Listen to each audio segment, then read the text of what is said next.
আসসালামু আলাইকুম রহমতুল্লাহ বারাকাতু। আপনাদেরকে আজকে দেখাবো প্রিন্স মাহমুদের সেই দৃষ্টিনন্দন সেলুন শোরুমটি, যার নাম দেওয়া হয়েছে প্রিন্স কাট সেলুন। অনেক সুন্দর একটি সেলুন শোরুমটি আসলে আমরা দেখতে পাচ্ছি। এত সুন্দর, এত বিশাল আকারের। এটি হচ্ছে বসুন্ধরা আবাসিক এলাকা, যমুনা ফিউচার পার্কের পকেট গেটের অপোজিট পিঠে দেখতে পাবেন, কাচি ডাইনের উপরে বিল্ডিংয়ে, যেটা পাঁচতলায় উঠলে আপনারা দেখতে পাবেন।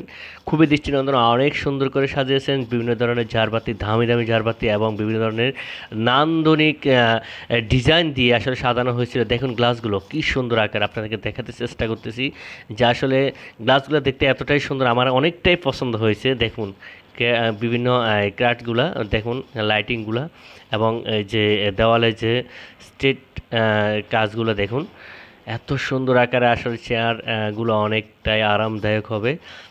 স্পেসটি অনেক বড়, ঠিক আছে। এখানে যখন আসবেন তখন আপনার কাছে অনেক ভালো লাগবে। যেখানে দামি দামি ঝাড়বাতিগুলো আসলে অনেকটাই সুন্দর করে সাজিয়েছেন সেই প্রিন্স কাট সেলুনটি।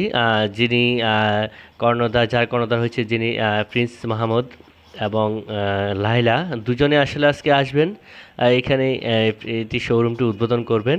তো আপনারা দেখতে পাচ্ছেন সাংবাদিকেরা চলে এসেছেন অনেক সুন্দর আকারে। আসলে এই শোরুমটি আমার অনেকটাই ভালো লাগছে।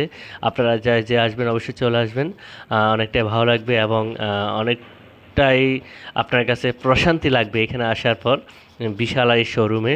তো অবশ্যই যে যেখান থেকে দেখছেন অবশ্যই জানাবেন কেমন লাগতেছে আপনাদের কাছে, এবং প্রিন্স মাহমুদের জন্য শুভকামনা জানাচ্ছি। তার সাথে নতুন বিজনেসম্যান মাউন্ট ভাইয়ের জন্য অনেক দোয়া রইল। সবাইকে আল্লাহ হাফেজ, গুড বাই।